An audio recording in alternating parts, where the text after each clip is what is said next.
Hello friends, मैं CA Puneet आपका स्वागत करता हूं आपके अपने यूट्यूब चैनल पर। दोस्तों, आज की वीडियो में यहाँ पर मैं बताने वाला हूं आपको कि यहाँ पर अगर आपको टीडीएस डिडक्ट करने की रिक्वायरमेंट आती है, यहाँ पर आपका जो पुराने वाला सेक्शन था, सेक्शन 194H, उसके कोरस्पॉन्डिंग नया सेक्शन किस तरीके से रहने वाला है, उसमें किन किन पॉइंट्स का आपको ध्यान रखना है। नया सेक्शन 393 एप्लीकेबल रहेगा। वीडियो को पूरा एंड तक देखिएगा।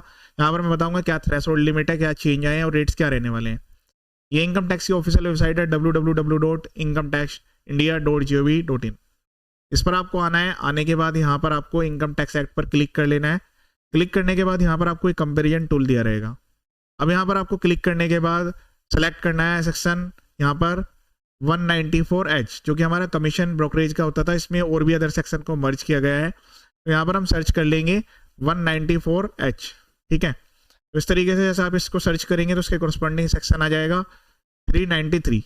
अब इस 393 सेक्शन के रिगार्डिंग जो टीडीएस है वो यहाँ पर जो कंडीशंस दी गई है सबसेक्शन 1 में, और इसके सब्जेक्ट टू प्रोविजंस बनाए गए हैं सबसेक्शन 4, 6, 4, 5, 6 एंड 9 में। यहाँ पर अलग अलग टेबल दी गई है। टेबल नंबर 1 में आपको ये देखने के लिए मिलेगा कमीशन और ब्रोकरेज। सीरियल नंबर 1 इसी के रिगार्डिंग प्रोवाइड किया गया है। तो जब भी यहाँ पर कोई इनकम या सम जो इस नेचर का है, जो कि स्पेसिफाइड इन कॉलम बी, यहाँ पर इनकम का नेचर और सम दिया गया है, जो कि हम यहाँ पर कवर करने वाले हैं कमीशन या ब्रोकरेज के रिगार्डिंग। तो जो यहाँ पर टेबल नंबर बी दी गई है उसमें नेचर का सम, जो आपका यहाँ पर पेमेंट्स आने वाले उसका नेचर यहाँ पर बताया गया है। अगर वो क्रेडिटेड, पेड या डिस्ट्रीब्यूट की जाती है एक ऐसे पर्सन के द्वारा जो कि कॉलम नंबर सी में फॉल करता है किसी रेजिडेंट पर्सन को, ठीक है, तो ये जो प्रोविजंस आपके रेजिडेंट पर्सन के ऊपर एप्लीकेबल रहने वाले हैं, तो वो यहाँ पर टीडीएस डिडक्ट करेंगे। टीडीएस डिडक्शन का जो यहाँ पर क्राइटेरिया रहेगा वो कॉलम नंबर डी के हिसाब से डिसाइड होगा। थ्रेशोल्ड लिमिट और रेट इसी में मेंशन किए गए हैं, स्पेसिफाइड जो भी रेट्स रहने वाले हैं। जैसे ही कोई यहाँ पर क्रेडिट होता है, वो सम या इनकम वो the pay at the time of payment, वो कैश में है, क्रेडिट में है, चेक के द्वारा है, ड्राफ्ट मोड में है, विच एवर इज अर्लियर, इन दोनों में से जो भी एक्टिविटी है वो अर्लियर उसी पॉइंट पर ये टीडीएस डिडक्ट करने की रिक्वायरमेंट यहाँ पर आ जाएगी। अब उसके बाद यहाँ पर जो बात की गई है वो बात की गई है सीरियल नंबर 1 में कमीशन और ब्रोकरेज। तो इसमें आपके यहाँ पर दो टाइप के कमीशन है, दोनों को यहाँ पर इंक्लूड कर लिया गया है। पहले यहाँ पर इसके रिगार्डिंग जो प्रोविजंस थे वो अलग सेक्शन में दिए गए थे, लेकिन इन्होंने यहाँ पर अब की बार जो इंश्योरेंस कमीशन के रिगार्डिंग है जो सेक्शन था पहले आपका, उसको भी यहाँ पर ही कवर कर दिया गया है। तो यहाँ पर जो है आपके दो सेक्शन 194D एंड 194H दोनों को मर्ज कर दिया गया है। इसको यहाँ पर डाउनलोड पीडीएफ पर क्लिक करके आप पूरा का पूरा सेक्शन 393 डाउनलोड कर सकते हैं। मैंने यहाँ पर ऑलरेडी डाउनलोड किया हुआ है, वो कुछ इस टाइप से आपको देखने के लिए मिलेगा। ठीक है, तो हम बात करते हैं ये जो सेक्शन है, सबसे पहली बात तो फॉर पेमेंट टू रेजिडेंट के लिए एप्लीकेबल रहने वाला है। इसके बाद यहाँ पर जो है सीरियल नंबर ए, क्योंकि यहाँ पर सीरियल नंबर चलेंगे, आपके सीरियल नंबर है 1, 2, 3, 4। यहाँ पर जो है आपका नेचर ऑफ इनकम रहने वाली है। फिर उसके बाद यहाँ पर जो पेयर है वो किस टाइप का रहने वाला है, ये आपकी जो आपका कॉलम नंबर सी है, और रेट और थ्रेशोल्ड लिमिट आपकी जो है इससे यहाँ पर डिसाइड होगी। ठीक है, तो अगर हम बात करें कमीशन और ब्रोकरेज की, तो जो ये पहले वाला पार्ट है यहाँ पर आपका 194D के रिगार्डिंग है। ठीक है, और जो सेकंड वाला पार्ट है वो 194H के रिगार्डिंग है। अगर आपको इसका कंपैरिजन टूल की रिक्वायरमेंट है, जैसे मैंने आपको बताया, आप उससे एक्सेस कर लीजिएगा। कंपैरिजन टूल में आपको क्लियरली ये देखने के लिए मिलेगा।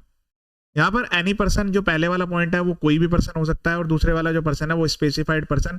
इस टीडीएस की सीरीज में जो भी स्पेसिफाइड पर्सन है वो यहाँ पर रहने वाले हैं, जिनके ऊपर यहाँ पर इनकम टैक्स की ऑडिट की एप्लीकेबिलिटी आती है।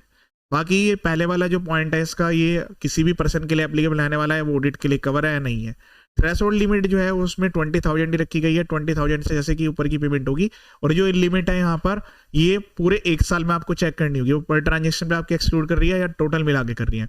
रेट जो है इसमें रेट में भी चेंज कर दिया गया था लास्ट ईयर ही। अब आपका जो है 2% का यहाँ पर रेट रहने वाला है। ठीक है, तो इस केस में जो है आपको ध्यान रखना होगा, रेट जो है वो 2% रहेगा।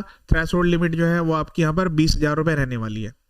अब हम बात करते हैं यहाँ पर कोई भी इनकम जो कि यहाँ पर by of remuneration, reward, whether by of commission या उसे कुछ भी अदरवाइज कहा जाए, फॉर सोलिसिटिंग और procuring insurance business, insurance business को सोलिसिट करना या प्रोक्यूर करना उसके रिगार्डिंग। ठीक है, including business related to the continuous renewal और revival of the insurance policy. तो जो भी इंश्योरेंस कमीशन एजेंट है उनके केस में अब जो टीडीएस है वो यहाँ पर सेक्शन 393 में सीरियल नंबर 1 में क्लोज 1 के अंडर में डिडक्ट किया जाएगा। लिमिट 20,000 से ज़्यादा की ऐसे वैल्यू है तो 2% TDS उनका काट लिया जाएगा। ये बाकी अदर सेक्शन है जो यहाँ पर इनकम टैक्स ऑडिट के लिए एप्लीकेबल जिनके ऊपर रहती है, वो यहाँ पर अगर कोई भी एक्सपेंस बुक करते हैं जो कि यहाँ पर पेमेंट कर रहे हैं कमीशन नेचर का, नोट बीइंग जो कि ऊपर वाला, क्योंकि ऊपर वाले के लिए यहाँ पर सेपरेट क्लोज दी गई है। तो अगर ऊपर वाले नेचर यानी कि जो इंश्योरेंस कमीशन बिजनेस को सोलिसिट प्रोक्योर सिक्योर करने के लिए अगर कोई व्यक्ति यहाँ पर काम कर रहा है तो उस केस में यहाँ पर जो है इसकी क्लोज जो पहले वाली क्लोज है उसके अंडर में आएगा। बाकी जो भी अदर पर्सन है वो यहाँ पर क्लोज 2 में कवर रहने वाले हैं। तो ये था आज का सेक्शन, यहाँ पर सेक्शन 194 D एंड H दो को यहाँ पर मर्ज करके 393 सीरियल नंबर 1 टेबल नंबर 1 इसमें कवर कर दिया गया है। नेक्स्ट वीडियो में मैं यहाँ पर फर्दर इस सीरीज में सारी की सारी यहाँ पर आपकी payment to contractors, payment to rent, सारी वीडियो जो आपको मिलेगी मेरे यूट्यूब चैनल पर। बाकी पूरा इनकम टैक्स एक्ट भी यहाँ पर जो है हम यहाँ पर डिस्कस करने वाले हैं, point two point close wise जितने नए फॉर्म्स आ गए हैं सबकी वीडियो यहाँ पर मैं अपलोड करूंगा। वीडियो को देखिएगा और शेयर जरूर कीजिएगा। ये वीडियो देखने के लिए थैंक यू सो मच।